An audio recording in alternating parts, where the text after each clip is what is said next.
Hey there, Wealth Press subscribers, viewers, traders, and investors. It's time for another Monday morning roundtable. I'm joined this week by Adam Sarhan, Roger Scott, and Jeff Santanieri. Gentlemen, welcome. Thanks for having us, James. Okay, so I'm hard pressed for topics this week after last week's debacles and sort of one-offs. But what's happening in the market? It's quiet out there relative to last week. Jeff Z, I'm going to start with you. So the market was really, really bullish last week. There was a little bit of a swoon at the end of January, and then February just started like guns a-blazing. And it's the reflation trade really is what's happening. And Roger's been talking about it for a while in basic materials and these things. And these are sectors that are really going. Stay-at-home stocks are not as exciting. Obviously we talked about the gamification, kind of a boring trite topic. I think that one is like nothing to see here, kids. It's over. Take your ball and go home. Big news at a Tesla this morning that they actually already bought $1.5 billion worth of Bitcoins, which is not a non-consequential amount. It's a large amount of money from a big company that's got, huge digital bucks to splash around. They're splashing the pot. And in doing so, they drive the price of Bitcoin up 14% this morning, last time I checked. And, just a lot of, PayPal, Roger talked about this, Adam talked about this. They blessed the Bitcoins a few months back. And now you're starting to see this adoption with major corporations. Musk is a guy that likes to be a little bit of ahead of the curve. Frankly, I've been a little bit late on the train with this, but if all these guys keep buying it, what are you going to do? There's a scarcity issue with it. This thing's going to go higher, in my opinion. But you have to be careful. It is what it is. It's part of the same thing. It's like these guys feel rich. They feel like they have money that they have to spend. They don't want to buy, per se, really expensive assets in terms of companies, per se. But having a little bit of Bitcoin in the corporate treasury isn't a bad thing, I guess. Yeah, especially if it raises the value of the holding by 14% overnight. I am of the opinion that the truth will always prevail. You just might not live to see it as it pertains to assets like Bitcoin, but that's just my opinion. Adam, what's your take on the market this week? Where's the opportunities? Where's the threats? Sure. So yeah, as Jeff mentioned, Bitcoin's obviously front and center in the news. You always want to be careful buying after a big move. For what it's worth, I'm bullish on crypto. I think the blockchain technology is fantastic, the decentralization, open ledger, so on and so forth. But be very careful of when you buy. Just like last week when we talked about GME on this show, I said the irony is that GME now is a great short after the huge move up, and that turned out to be right. It was up $300-400 when we were talking, and then it went all the way back down to the 50s or 60s. So be mindful of where you are in the cycle. Always ask yourself, are you early or are you in the middle or are you late to the party? When Bitcoin goes up 14, 15, 16% in a day after doubling in price in the last 3 to 6 weeks, I don't think that's an early amount, an early time to be getting in. So markets go up, they always go back down. They go up again, they go down. So, or they move sideways, the very least to digest moves. But there's no question, Bitcoin, crypto itself, in my humble opinion, is a game changer. It's disruptor, whatever word you want to use. And it's the mass adoption. We're seeing it in real time unfold, to Jeff's point. With respect to the stock market, I do like areas that are working. I do like areas that have been really forgotten. Bitcoin's taken a lot of the spotlight away from gold. A little spillover to the Reddit news and GameStop news from last week, silver. So gold and silver had big moves and then they sold off really hard.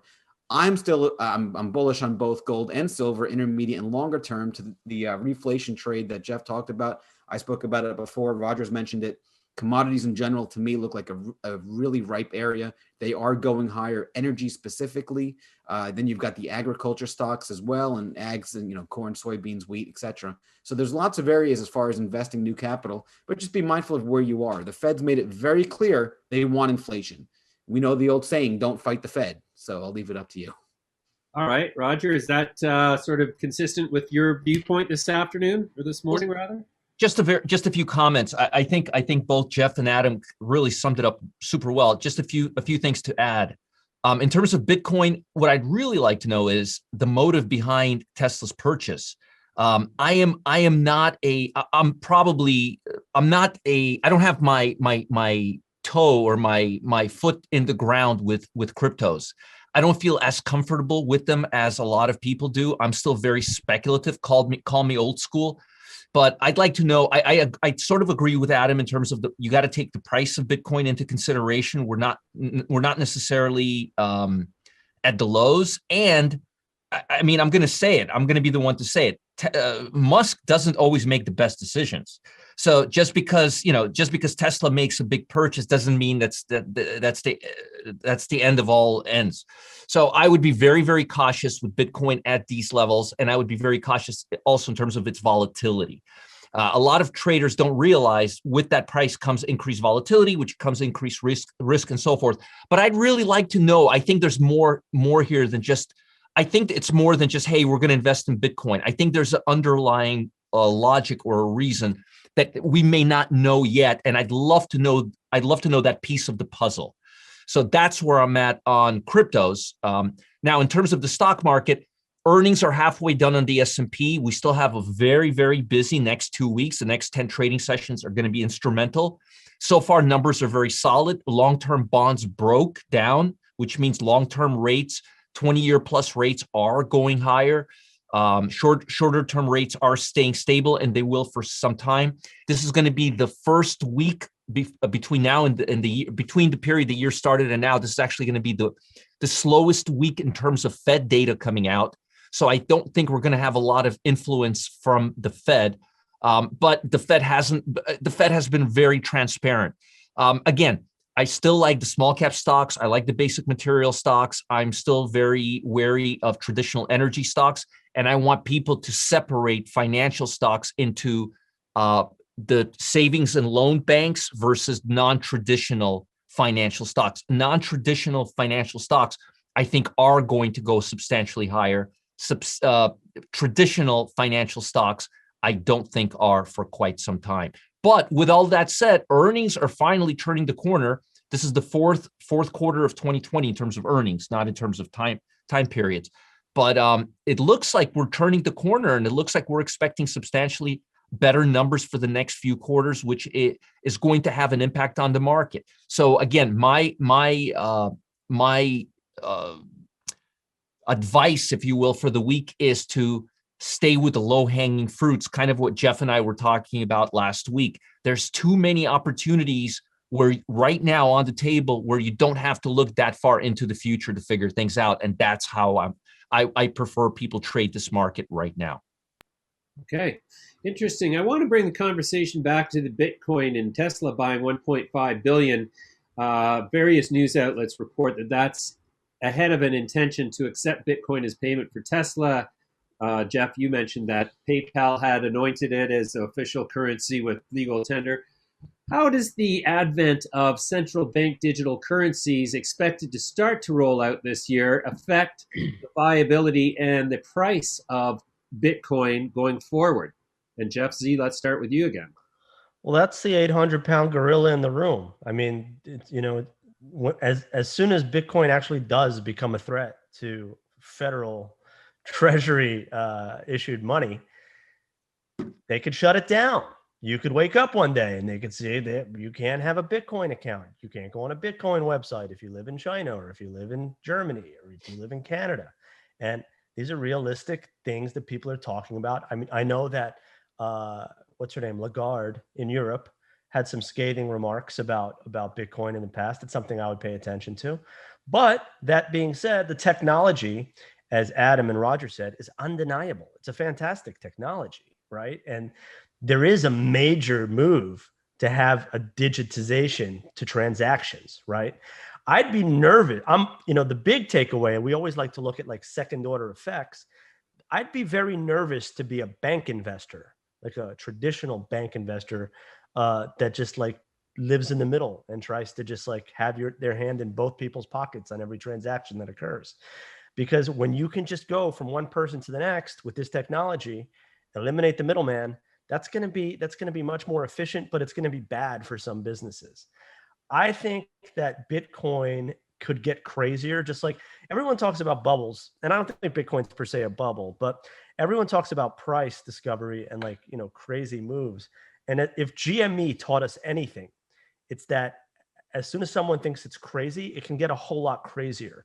And to Adam's point, it was only when it was super obvious that it was an awesome short that you weren't allowed to short it anymore. I know, I tried. And if you could get a locate and you had awesome contacts at Goldman or Merrill, they'd give you like 100 shares maximum. It'd be small size or or under. So as soon as it becomes good and it becomes obvious, you can't do it. If you can do it, you can only do it in small size, and they'll give you a beautiful interest rate that you have to pay. This is a part of shorts that nobody likes to talk about because I don't think a lot of people really understand it, is that when you go borrow stock to short, you have to pay interest on that stock. So GME, when it was trading at 400, was north of 50% a year. So you had to get back down to 150 just to break even on the trade. And that's a sweetheart rate. That's a sweetheart rate. It was really around 70%. And those interest costs, those things get priced into the options market too. So as soon as a trade becomes obvious and good on the short side, Wall Street has a way of crowding out even the slick hedge fund dudes. I mean, just talking from personal experience, they like to have those trades already on their books as market makers at the investment banks.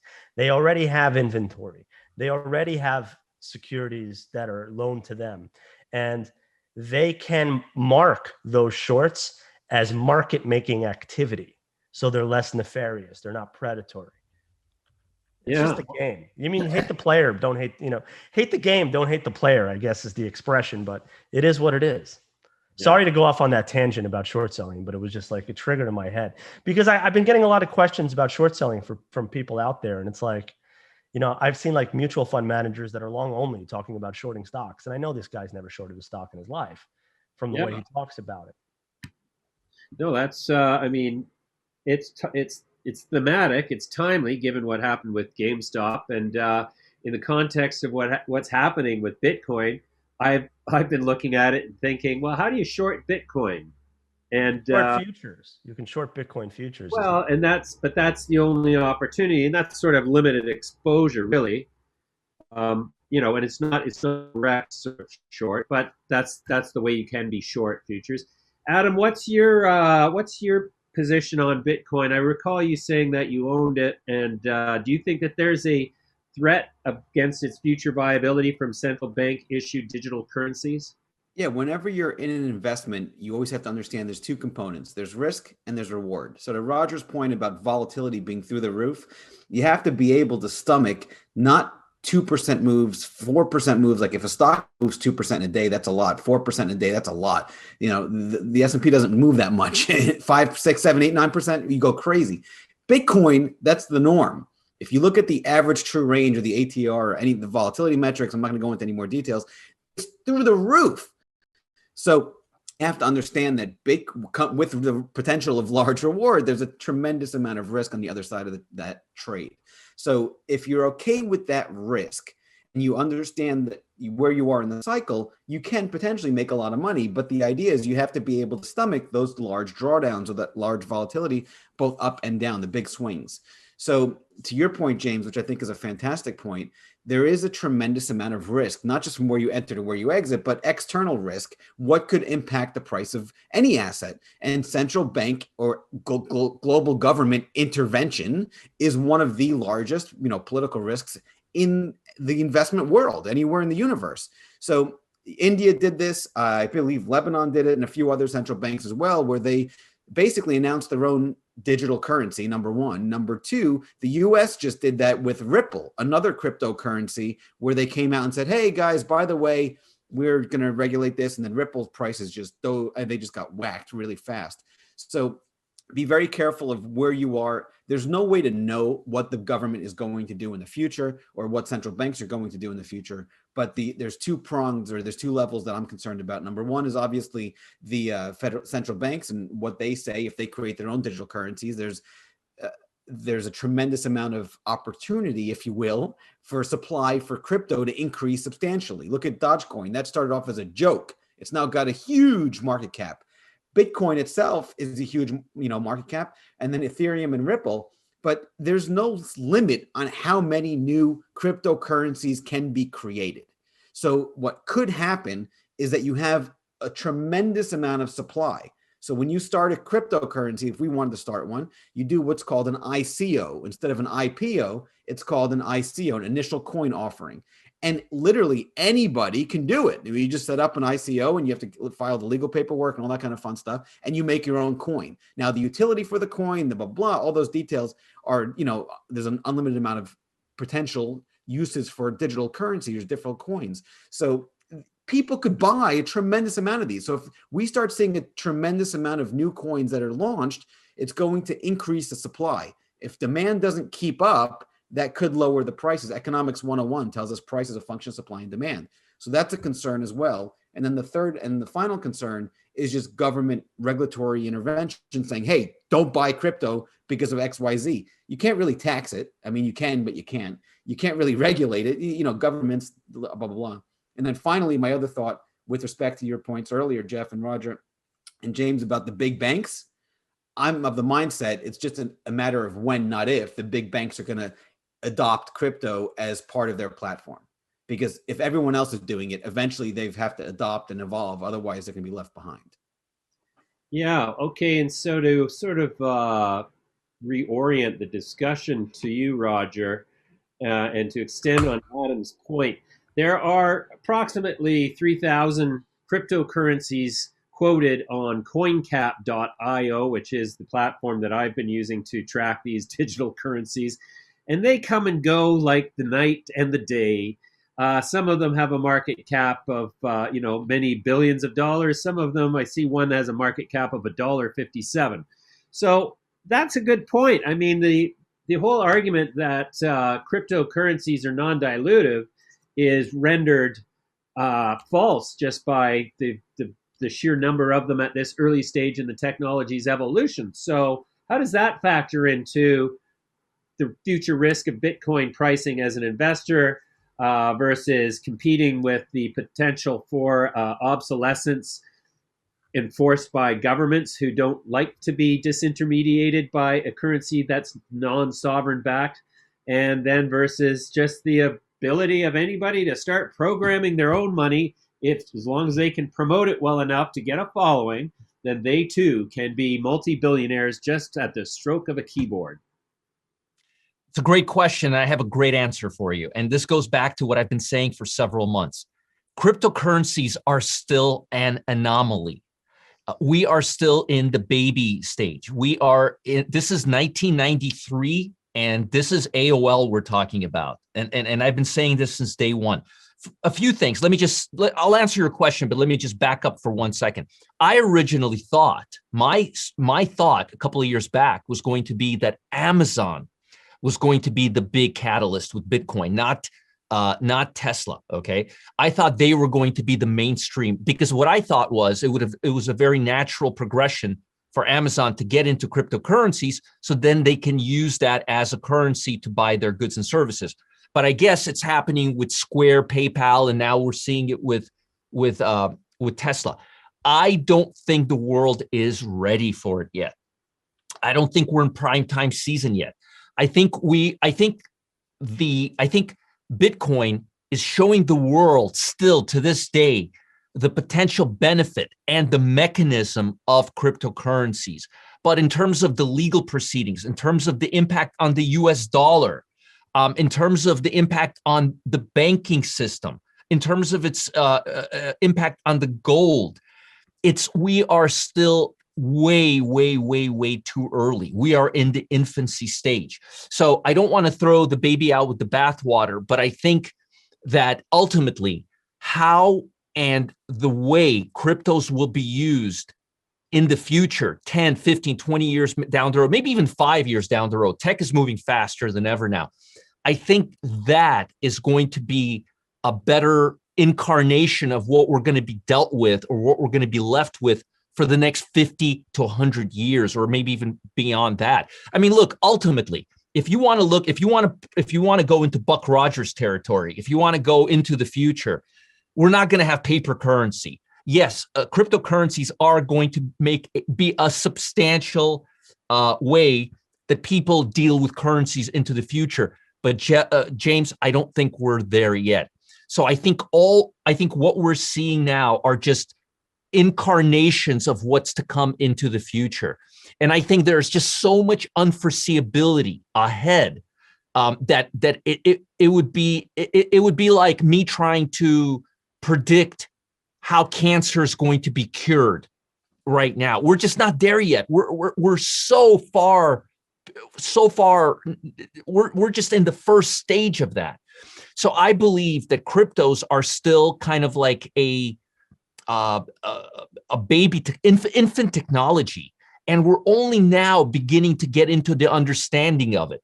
And I think the way that it will be used, and the way the government will shape its use, and the way that commerce will use it, I think we're still so early on in the stage that it's just so speculative. And I know our business is to talk about speculative, but you see, I think crypto is going to be so big, and it's going to have such a big impact on our lives that none of us are even beginning to see it yet.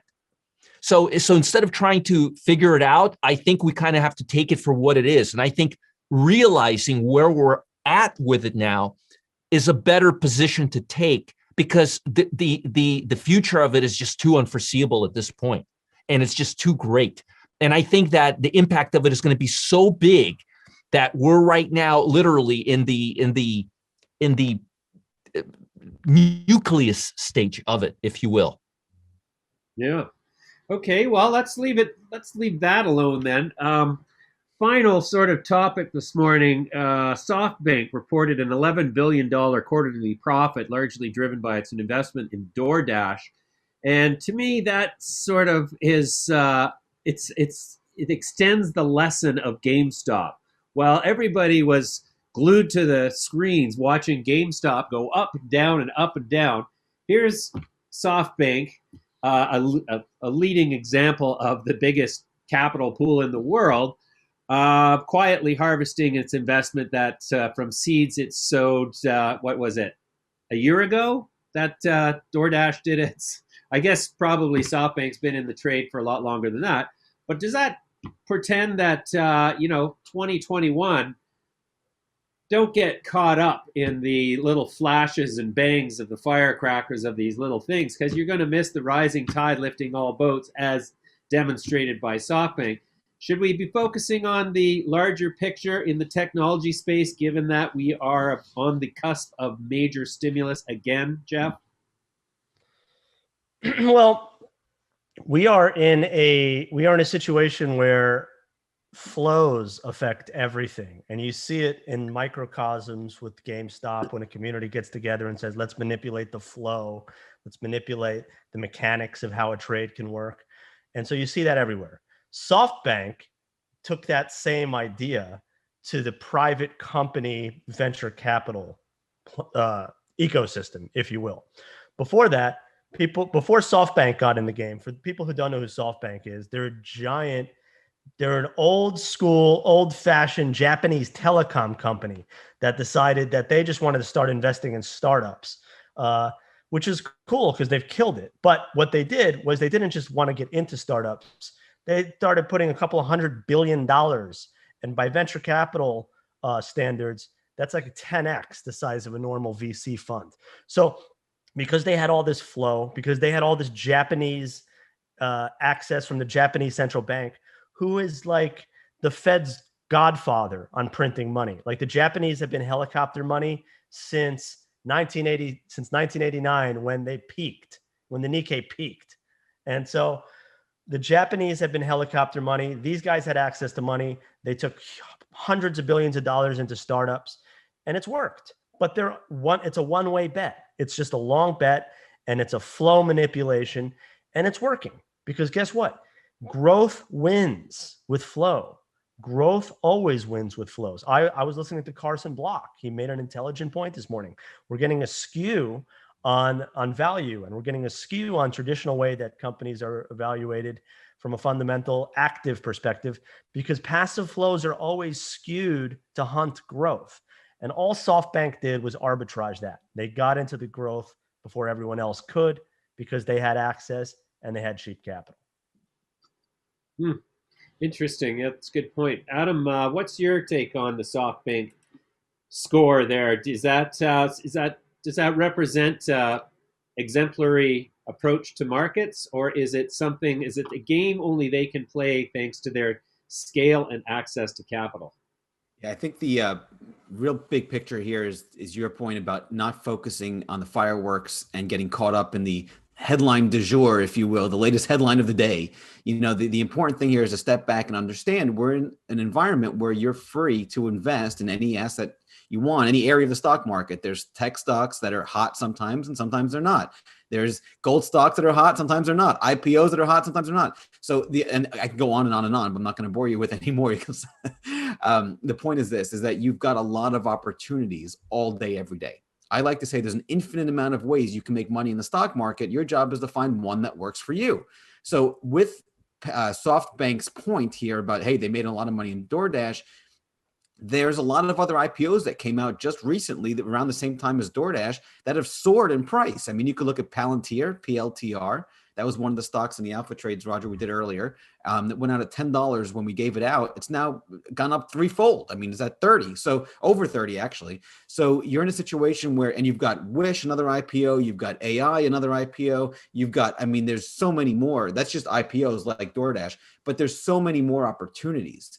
And if you step back for a second and ask yourself, where is value, to Jeff's point, where's growth, where's good risk to reward ratios, where are good investment opportunities, and then really do your homework or be selective and not get caught up in the headline of the day, you can do phenomenally well in Wall Street. I mean, that's the whole beauty of this environment.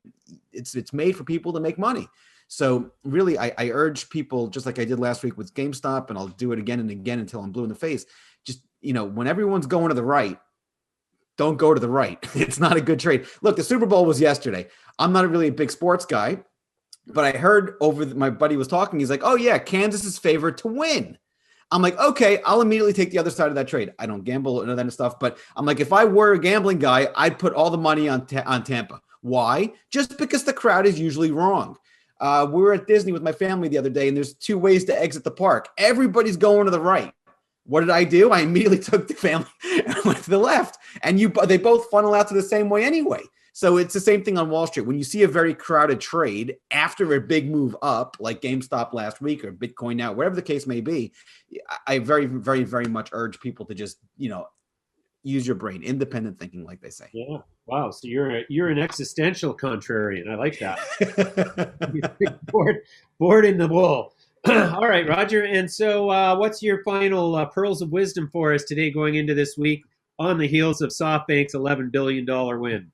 I don't think there's anything special about SoftBank at all. As a matter of fact, it's harder for someone like SoftBank to make money on a trade than for a retail investor. They can't be as nimble. They have to accumulate positions. Alarm bells will ring. They're going to drive up price higher. We don't have to do that. I mean, our systems can find trends long before we've been long DoorDash. We've seen the stock. Just to give you an example, in the last week, we made 276% on CLNE. We made 100% on SM. We've talked about these stocks ad nauseum. We made Upwork. We made 52% in 5 days. There's a lot of opportunities. You don't have to be SoftBank to see opportunities like that. Regular investors can do it. All these gains that I've talked about are happening right now in the Russell 2000. I've been talking up the Russell 2000 since probably for the last quarter. The point here is opportunities are everywhere. You don't have to stick to GameStop. You don't have to try to find one. They're all around us. And all you have to do is literally just follow simple momentum guidelines, and you will find these opportunities just like we do day in and day out. All right. Great conversation, gentlemen. I wish you all a very successful week. Thanks for joining me today. We'll see you at the end of the week. Bye for now.